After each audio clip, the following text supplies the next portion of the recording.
नमस्कार, न्यूज 21 लाखांदूरमध्ये मी आशिष साखरे आपल्या सर्वांचे स्वागत करीत आहे। भंडारा गडचिरोली समृद्धी महामार्गाला शेतकऱ्यांचा विरोध, मुख्यमंत्र्यांशी चर्चा करण्याची केली मागणी। लाखांदूर तालुक्यातील शेतकऱ्यांचे मुख्यमंत्र्यांना निवेदन।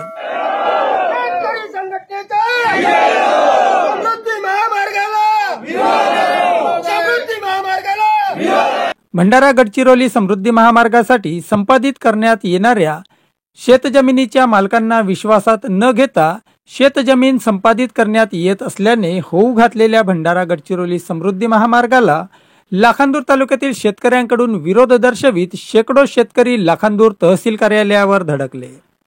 यावेळी विरोध दर्शवित असल्याच्या आशयाचे निवेदन आज 16 जानेवारी रोजी लाखांदूर येथील शीघ्र संचार द्रुतगती महामार्ग शेतकरी संघर्ष समितीद्वारे लाखांदूर तहसीलदारांमार्फत राज्याच्या मुख्यमंत्र्यांना देण्यात आले।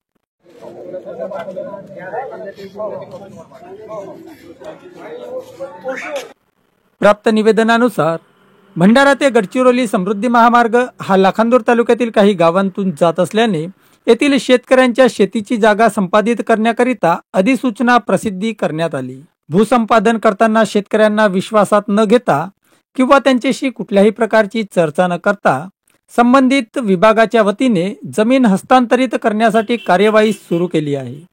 त्यामुळे संबंधित शेतकरी संभ्रमित झाले असून या प्रकाराचा संताप व्यक्त करीत आहेत। शिवाय शासनाने बळजबरीने शेतीची मोजणी करणे सुरू केल्याचा आरोप शेतकऱ्यांनी केला असून 16 जानेवारी रोजी शेतकऱ्यांनी शेती मोजणीकरिता शेतावर हजर राहावे, अन्यथा पुनर्मोजणीचे पैसे शेतकऱ्यांकडून वसूल केले जाईल असे पत्र देण्यात आल्याचे निवेदनातून म्हटले आहे। लाखांदूर तालुक्यात सिंचनाची सोय असल्याने येथील शेती बारमाही पिकाची आहे, तर येथील कित्येक कुटुंबाचे उदरनिर्वाह हे शेतीवरच अवलंबून आहे। हा महामार्ग निर्मितीसाठी शेती संपादित होत असल्याने अनेक शेतकरी भूमिहीन होत असून त्यांच्या उदरनिर्वाहाचा यक्ष प्रश्न निर्माण होणार आहे। दरम्यान शेतीला कुठलाही मोबदला न देता उलट शासन दडपशाही करीत असल्याने लाखांदूर तालुक्यातील शेकडो शेतकरी आज लाखांदूर तहसील कार्यालयावर धडकले।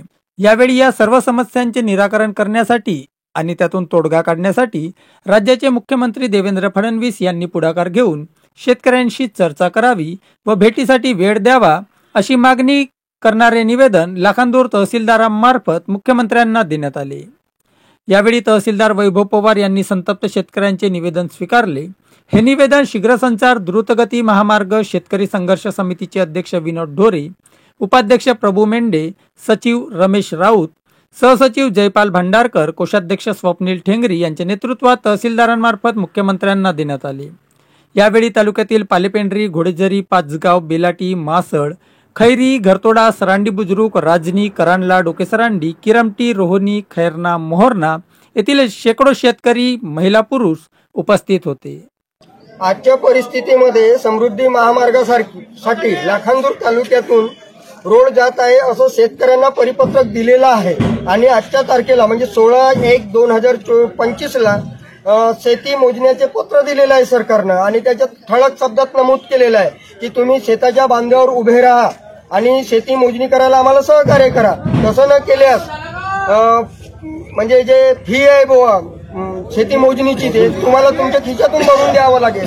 शासनानं आमच्यासोबत कसल्याही प्रकारचा म्हणजे भेटीगाठी न घेता आम्हाला डायरेक्ट नोटीस पाठवलेलं आहे की तुमची शेती आम्ही संपादन करीत आहोत। खरं पाहता शासनानं आमच्यासोबत शेतकऱ्यांसोबत बैठक घेणे गरजेचं होतं की आम्ही तुमची शेती समृद्धी महामार्गासाठी घेत आहोत आणि त्यामध्ये तुमच्या काय समस्या आहेत, तुम्हाला काय रेट पाहिजे आहे याचा विचार करणे गरजेचं होतं। पण शासनानं एकलकोंडी कारभार करून शासनानं शेतकऱ्यांना कसल्याही प्रकारात विश्वासात न घेता आमच्यावर डायरेक्ट नोटीस पाठवलेलं आहे। त्यामुळे आम्ही लाखांदूर तालुक्यातील सर्व शेतकरी शासनाच्या विरोधात आहोत आणि शासन जोपर्यंत आमच्या संपूर्ण मागण्या पूर्ण करणार नाही तोपर्यंत आम्ही 1 इंच जागा सुद्धा मोजू देणार नाही आणि बांधकाम सुद्धा होऊ देणार नाही।